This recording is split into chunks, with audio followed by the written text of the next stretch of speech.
Rapid7 powers the practice of SecOps. Using shared data, analytics, and automated workflows, SecOps unites IT, DevOps, and security teams to make security an outcome of innovation. Rapid7 combines technology, expertise, and advocacy to drive vulnerability management, application security, incident detection, and log management for more than 7,000 organizations worldwide. Power up your SecOps practice with a free trial at rapid7.com/securityweekly. And we're back.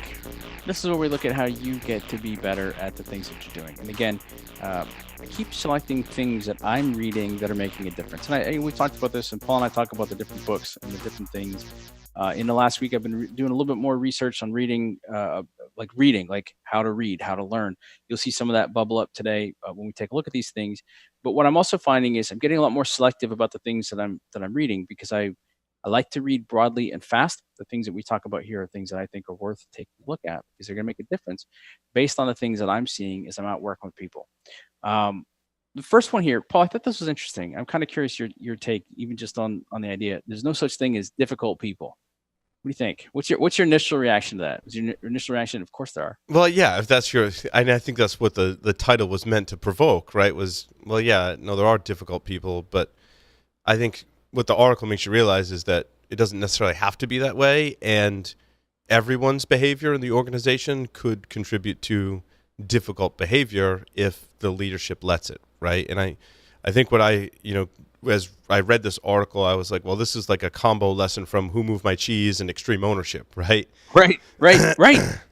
Yeah, and there's actually a bunch of Stoic philosophy involved in this as well, and whatnot. So here's basically what it comes down to. It says, and I even like the fact that they said, look, their business is actually helping very disparate groups of people come together.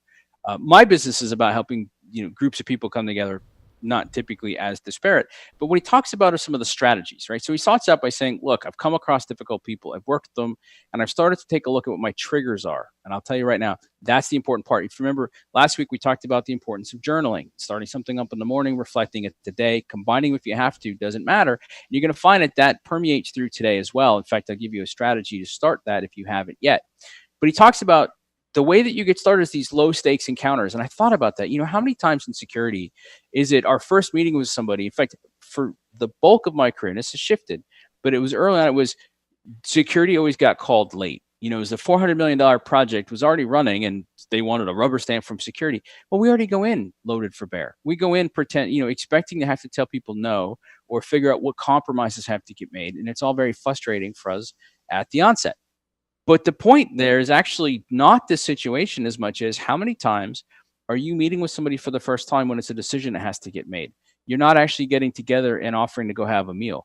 And it actually talked about having walking sessions. There's been a lot written about this. I'll tell you, when people come to Myrtle Beach to visit me, which doesn't happen often, well, when people are in Myrtle Beach and we happen to get together, one of the things I always offer them is, do you want to go for a walk? Do you want to go out to the beach and go for a walk and talk? Some of the most productive, energetic, creative conversations, and they're always calm and peaceful. I mean, you've got the waves lapping in. It's a beautiful place. Are you saying that you like long walks on the beach, Michael? I like long, slow walks on the beach. Awesome. And yeah, and they're good for business. I also like the idea of having idea meetings. It's kind of like what Mike McKee was just talking about with a cab or whatever. Tell me what's up. Tell me it's not about decisions. It's about understanding and figuring stuff out. And I don't think we do that enough. I think we're so busy. Oh, it sounds good, Michael. When would I have time? You got to make it, folks. That's where this comes from. Then he says, all right, so you got to look inward. I'm paraphrasing, but you look inward. If you start to notice a trend about when you're getting triggered, when you're getting set off, when you're getting annoyed with people, look at the trend and then look inward, because that often tells you something about yourself. But I'm going to add something to this, because a lot of times what you hear somebody say is, well, that anger is really about a trait that you have. Yeah, not always. Sometimes it's different. And I thought he gave us 5 things that I liked. It's the question to ask yourself is, what am I afraid of? What am I afraid of losing? Is it status, right? Is it position? Is it some certainty? Is it security? Is it control? And if we start thinking about that more, a lot of us, we're worried about whether we're respected or not. We're worried about whether people are going to do the right thing, let alone anything when it comes to security. And I can absolutely see, looking back at a lot of the events that I've either participated in or coached people through, where it's more about that loss. It's not about seeing something in them that you don't like for yourself. It's about that. I think that's the part in this article I'd go circle, and I'd start thinking about. The third thing then is you let it go, like figure it out, and then realize the quote's been attributed to so many people, but it basically says, "Be kind, for everyone you meet is facing or fighting a tough battle, uphill battle." Right? So all sorts of stuff. And I think if you get older in life, you realize there's a number of things where you're going through the thick of something, and so are other people, Mm. and they go through it differently, and they handle it in different ways, and they have different expectations. You can get bottled up about all of that stuff and spill it out, or you can just go, "Cool." Right? The Stoic philosophy would say, I don't control them. I can control me. I can control emotions. I can control my reaction to it, and then move on. And I think that's a good way to think about it. Agreed. All right. On theme, the cause of workplace drama, lack of clarity. Now, the reason I picked this was one of the things I've been working with people on lately is clarity. What I've realized is if you don't clarify your focus, you can't prioritize your effort. If you can't prioritize your effort, then you don't execute. And so you talk about extreme ownership, and they're big all about prioritize and execute, right? They've got the duo, not the triplet. I always add the triplet in. You got to start with clarity, which I think in certain military contexts is a little bit clearer. But you got to clarify, prioritize, execute. Those are the things that you need to be able to do. So what gets in the way of that? What creates all this drama? And really, right, that lack of clarity that they write about in this article it's a challenge with communication. That translates for us into friction. What happens when you have friction? Well, you erode value, you destroy trust, people start to burn out, projects slow down, things get more complex, more expensive, and what have you. And they had this great point there where they said, look, we're not saying that every place that has this breakdown has drama. What we're saying, though, is that if you've got drama, and I'm going to say if you've got friction, then you definitely have one of these underlying traits, one of these things. And they gave a couple examples. The two that stood out to me is because I've actually, it's funny, I'd mentioned last week this context of security thing, and I was out working on it last week and a couple breakthroughs on it. What it really came down to is, people need to understand their roles, and you've got to focus on the right problems to solve. And if you go back and you look at where a lot of this friction comes in, where a lot of this drama comes in, the roles are not cleanly defined. It's the head nod. Well, I mean, you do security.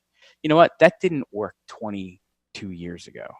It definitely doesn't work now, because back then you probably only did security, whatever that meant. Now there's too many specialties, there's too many outcomes, there's too many whatever, and the problems.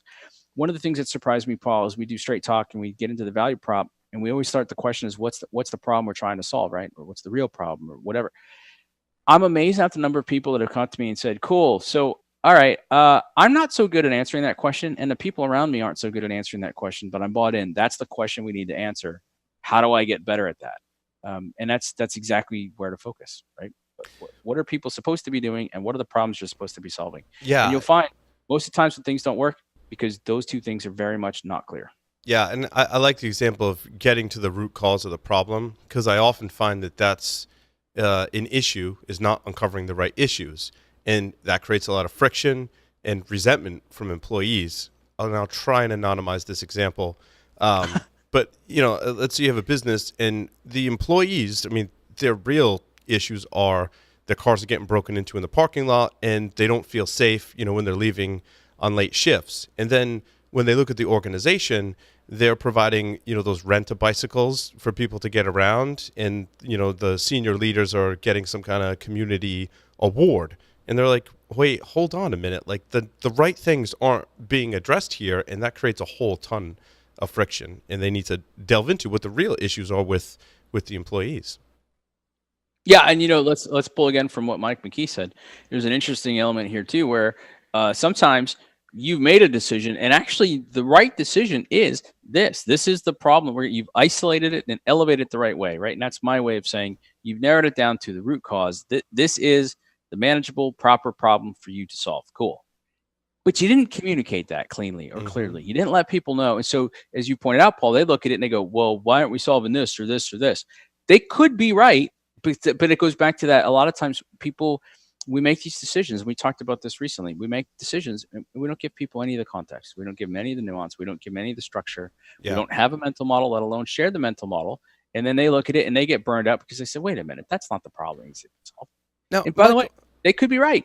I want to run this by you too, because I was speaking to someone else that, they were talking about a botched IT project, right? It was causing friction amongst employees. And, I asked them, I said, what kind of communications do you get from IT? And their answer was, well, we get like almost daily emails from IT telling us about all of these different, security things and other IT stuff going on. And like half the time we don't read them because we're too busy, and like we get overly communicated to.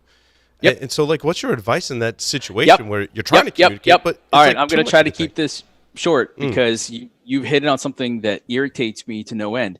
I'm going to just do a brief bit of context. I built out something I called the progression of communication. It's probably not the best title for a model, so I shouldn't be in the model naming business. But what had happened, Paul, was about a decade ago when I started down this path. I got all excited. Stick with me. I'll make it quick. And I'd say, oh, I could help you be a better communicator. Well, essentially what I'm saying then is, well, you suck at communication and you need me.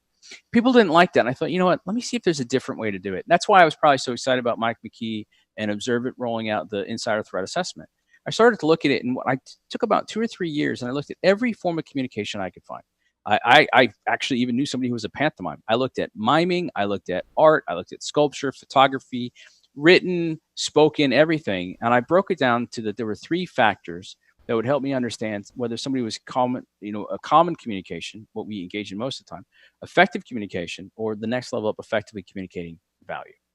When I started talking to people about that, and the reason I did that, by the way, was because people say, well, good leader is an effective communicator. And I'd go, cool. What's an effective communicator? People go, well, they were good. And I go, well, all right, well, I came up with the model. What do you think of this model? And I started to notice that people would look at the model and go, oh, well, I thought I was effective, but I guess I'm not. And I'd always say, no, it's 3 factors. Take a look at these. And just this alone is enough to shift the needle on it. Well, here's what happened. I obviously didn't circulate that well enough. I haven't documented it, published it far enough. And so now people got tired of saying effective communication. And now what they started about maybe 3 or 4 years ago is they say, well, you know what a good leader does, Paul? They over communicate. And I'm the guy. Look, if you've ever watched Tommy Boy, it's the guy who goes, well, he's got a guarantee on his box. Right. He's like, I could take a dump in a box and slap a guarantee on it. All you got is a guaranteed box of crap. Mm-hmm. And so what happens is it's the same thing when we over communicate. If you've got friction in the environment and you start over communicating, you end up with, as you just described, more friction. The answer is you communicate the right stuff. This is why I keep saying, like, when we talk about straight talk, it's about identifying what's valuable, it's articulating it, and it's translating it so the other person understands it. You don't always have to translate. If you're in the same team or in the same organization, it might require just straight up articulation. But as you've pointed out, if I'm on a team and I go, oh, I'm getting updates every day. The other thing I heard in that, I'm getting updates every day about everything I'm doing wrong and everything that needs to add to my workload. Yep. Well, who in the hell looks forward to those messages and opening them up? And there's probably missing context, and they're probably missing priority, and they're probably not looking at everything that this group has. What would I do about that? I'd make sure that the right people sat down and say, hey, tell me what a day in the life is like for you, right? Go back up to one of the earlier articles. I got to go have a meeting and say, hey, what's up? How do you guys do your jobs? Give me a clue, because, for me, when I'm looking at these 10 vulnerabilities, they're coming across my stuff as being pretty hot. But you know what? To be fair, I don't know where they fit with your stuff. Are these the top? Or are these red hot and you got to deal with them today or not? How do you propose we do? Right? Go back to never split the difference. How do you propose we do that? Yeah. How do you propose I get you something that you're willing to read, but that's actually useful and helpful to you? By the way, that's not always simple. And so, you might have to iterate a little bit and take a look at it, which goes back to your earlier point, Paul. Then I got to go back and say, well, what's the problem that we're really trying to solve? Is it just firing off a bunch of emails to people and say, well, that's my vulnerability management program? Because it's not. And so I think it's a perfect example. And sorry for that detour, but it's one of those things that, like, I cringe when people say effective communication with no definition to it. It makes me want to cry a little bit. But when they say, well, you should just over communicate. Ugh. And by the way, to let them off the hook, what they're saying is, if you have a decision to make between saying nothing at all or saying too much, they'll say, well, you should say too much. Not always. I don't always think that that's a good strategy. Some circumstances might be the right way to do it. Some places it's not. Let me see if I can't make this into a segue. It's funny, another little bit of a rant. All right, I've always promised now we're down to 1 HBR article per show. Learning is a learned behavior. Here's how to get better at it. Yes, 100% yes. I've been looking at books and studies on how to read better, how to take better notes. I found a couple of treasure troves this week. I've been really enjoying the Talent Code. It's a book that I can 100% recommend. It's supposed to be a quick read. It's firing off too many neurons in my brain, so I'm slowing down with it. It will probably be a book that I recommend for a second read, which means I'm going to go through it and take some pretty detailed notes on it. And Paul, it's all about how talent develops. And I'm looking at this right now saying this is the key. If I can teach nothing but this to my children, they'll be great. And it opens up, this article opens up by saying, people talk about if you want to get better, it's about practice, and practice makes perfect. And I don't know if this ever happened to you, but I've been in situations where somebody else will say, well, practice makes perfect. Somebody else goes, no, it doesn't. Perfect practice makes perfect. I tell you what, they're both wrong. They're both completely, absolutely wrong. I've been studying for a couple of years now how we develop skills, it's praxis. It's how do we learn things and put it into practice, and how do we do that type of stuff. And so what I really liked about this was it's saying, look, it's not about practice. It's not about perfect practice. It's not about slugging it out. It's not about grit and determination. It is kind of. That's where Talent Code's really changing my opinion on this. But here's the thing that I like. Why would we do this? Because you can get better at getting better. I'm at a stage, right? And Paul, obviously you've done a lot with martial arts. I've done a lot with martial arts. I've done a lot with physical pursuits. And what I've noticed is, as I've been studying this, it makes it easier to get into a situation, ask appropriate questions, important questions, break something down, learn the pieces, and you can get better at it faster, which is intoxicating. But it's great then if you're trying to coach your team through it. And in a state where everything has changed, right? The only constant is change. But frankly, what I see now is constant change is our new normal. Those who can adapt, those who can learn, those who can translate skills are the ones that have the best advantage. And so once I start looking at this gets me really fired up, because I think this is a key forward for us. Mm. Yeah, I think, there's a lot of lessons, certainly, as, we're talking with Mike, following the Patriots and looking at some of the senior players. And I think that they really do practice what Michael was, I don't want to say he was preaching, but what Michael was just explaining was getting better at getting better, right? And that you're adapting as your body changes, as the sport changes, as your goals change, adapting your practice to meet those various criteria, I think is absolutely important. And I think whether you like the Patriots or not, I think Belichick is a genius. Yeah. And if you look at his dedication to the thing, right? What's his rumored phrase? Do your job. Mm-hmm. That's it. Like, that's what he expects. You go look at Nick Saban, and there's a storied meeting between Belichick and Saban in the 80s. You go look at those guys. What's Saban say? Each play is 7 seconds.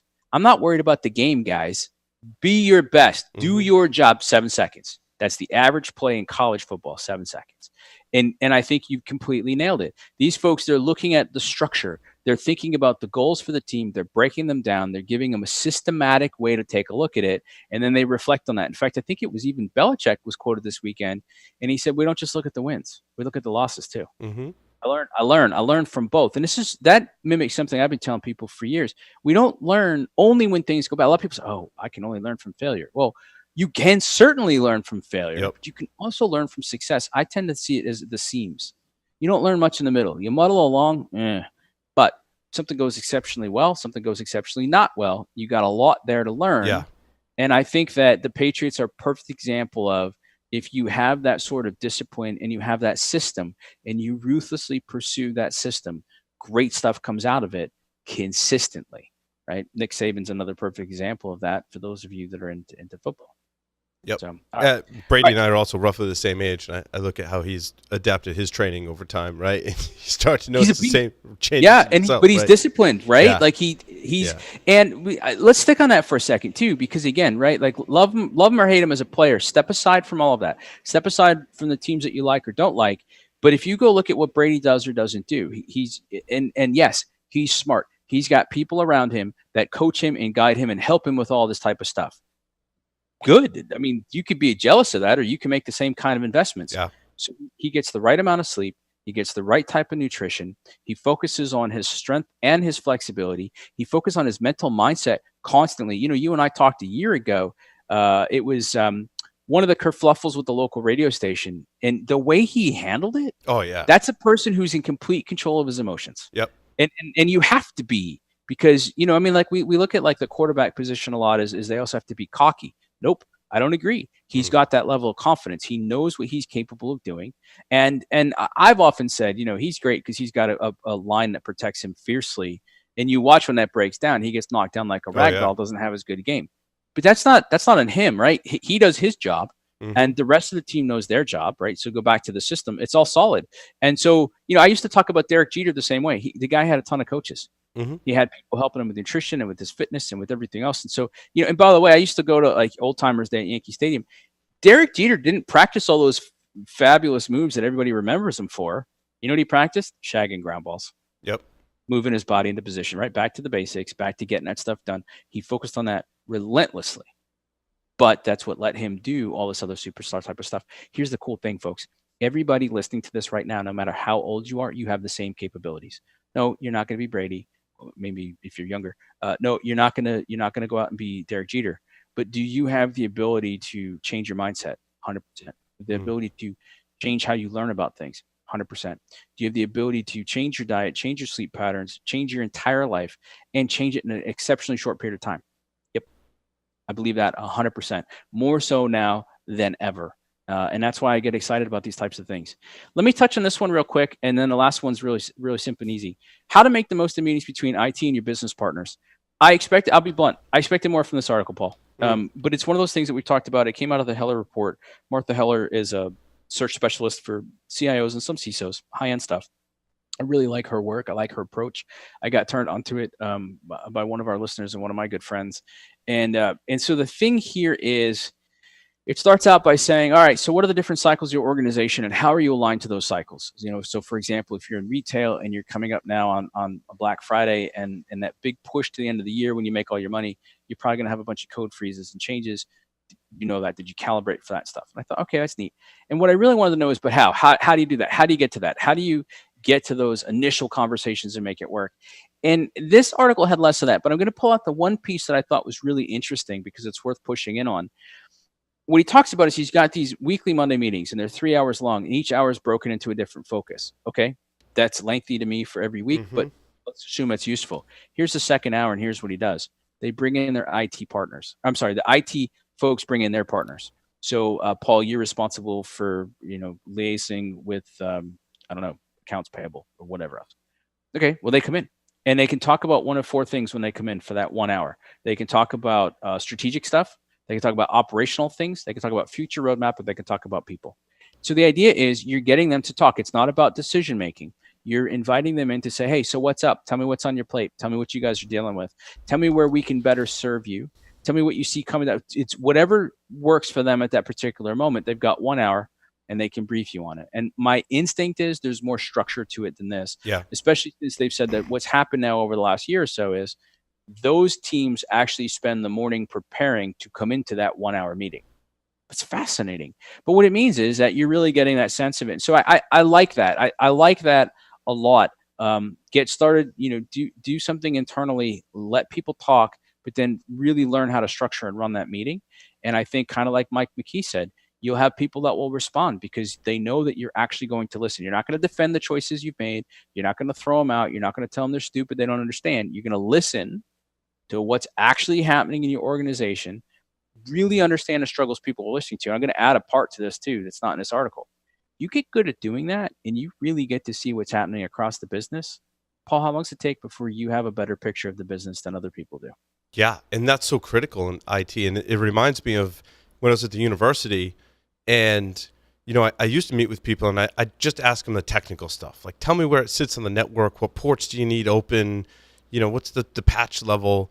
And I realized that was such a small piece of the picture, and I couldn't make the best recommendations that I could make without the larger picture of how it impacted the business. So then I started asking questions in those meetings of like, okay, who uses it? When do they use it? How do they use it? Why do they use it? And they were they looked at me, they're like, hold on, why are you asking all these questions? We just want to tell you like where it sits on the network and what ports you need to open up. I'm like, no, I need to understand the business case so that I can create for you the best solution, right? I don't want to get in your way and put too much controls in, but I don't want to leave it wide open and leave a huge risk to the business. I don't know how to make those decisions unless you tell me how it's used, right? There you go. Yeah, and how many times did you find that they weren't actually sure? Like part of their incredulity was, Yeah. well, someone's asking the question. The other part is, no one's ever asked. I don't know. Yeah, and what I found is they knew most of it, but I think they were fearful of that like 25% that they didn't quite understand how it was being used or who was using it, and they didn't want Yep. it to get to that point. And it's like I'm not here to again in IT and security, like we don't want to be here as like the the hammer that comes down, but maybe we can help you with that 25%. And I think that's something Bingo. that certainly in the past few years I've seen a huge shift in is we're here to help. We're all on the same team. We're here to help each other, right? Yep, yep, and I love that as an attitude. I mean, think about the power of being able to say to somebody, "Hey, for me to better protect it," and that's the word that's the phrasing I like more and more. For me to help better protect it, for me to help you get where you want to be, I need to get a better understanding. But here's the thing: I'm not worried. Just tell me what you got. In fact, you know what? Let's go to our whiteboard. We'll sketch it out together, and we'll both get better as a result. You do that a couple times and get into that habit of truly helping everybody else understand what they're doing better. Guarantee short period of time you'll have the reputation that you want of they're not here to BS us. They're not here to sabotage us. They're not here to slam us down. They like the stuff that we're doing. Yep. All right, this last bit. It's funny because the story behind this is really fascinating. It's called the Seinfeld Strategy. I think you and I probably talked about this before. I'm going to cover it really fast because the thing that's interesting is Seinfeld says, "Well, hold on, I haven't done that, and I've never done that, and I don't know why that got attributed to me." But by the way, it's still a hell of a strategy. And also, there's some other anecdotal stuff that he has done stuff like this over the years. So it's called the Seinfeld Strategy. If you ever hear somebody bring this up, basically, you take a calendar, and every day you achieve your goal, your task, your habit, you exit off. And after you get about 3 or 4 days going, you've got a chain going. Once you get about 30 days going, you don't want to break that chain. And this goes back to what we were just talking about with Belichick. It goes back to stuff we're talking about with Mike McKee. It goes back to the stuff we talked about last week with James Clear on Atomic Habits, a book, by the way, I did pick up. It got pushed up in my queue into sooner rather than later, but probably still not till Christmas break for me. And the idea is you're putting the focus on the process. You're putting the focus on the habits. This is one of the things that I've been working a lot within Straight Talk. To get the outcome you want, to translate your value into understanding, to reduce that friction. That's not a hand wave. It's not a magic thing.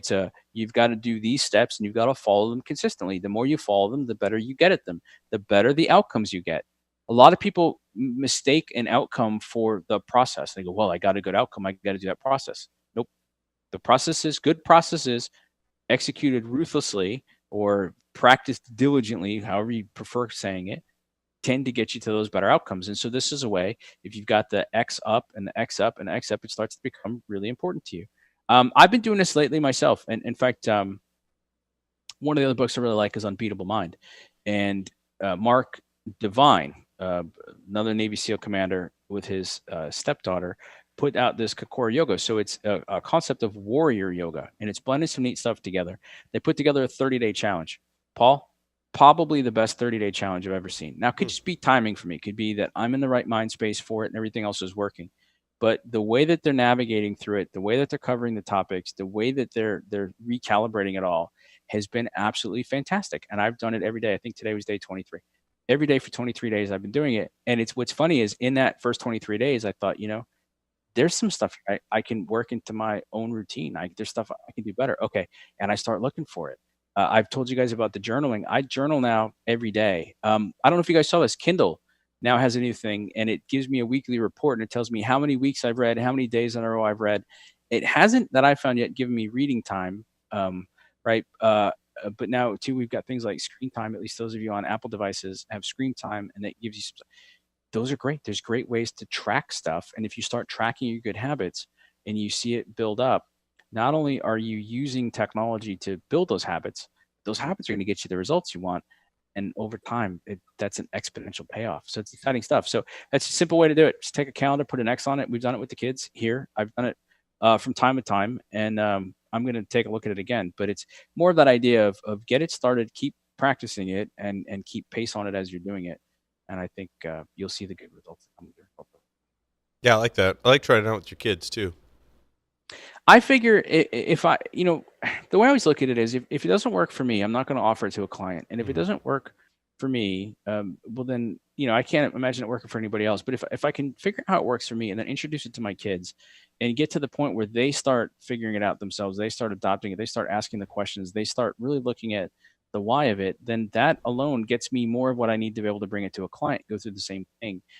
Look, it doesn't, you and I have talked privately a lot. It doesn't always work the way I'd like it to. Right. But I will tell you, this year I've seen more of it work than not, enough to be really encouraged about it. And so it's exciting stuff. So yeah, I like to think that if things that we do work, they work universally. It should work with us. It should work with my clients. It should work with your clients. It should work with in a context that we talk about. It should work with kids. If not, we're not distilling to the right principles. Yep. Or so I feel like it. All right. Well, so we got another week. We'll be back next week. More good insights, more good conversations, and fun stuff. In the meantime, you can catch me on Twitter at Catalyst. You can catch Paul at Security Weekly. Hit us up on LinkedIn. Let us know what you thought of the show. Send us an email. Send us your feedback. Tell us who you want us to talk to, what's going on, any of it. We're there. And I'll leave you with this. The exceptional leaders elevate the people around them. So here's to your awesome week of investing in yourself so that you're better and the people around you are better because of it. See you next week.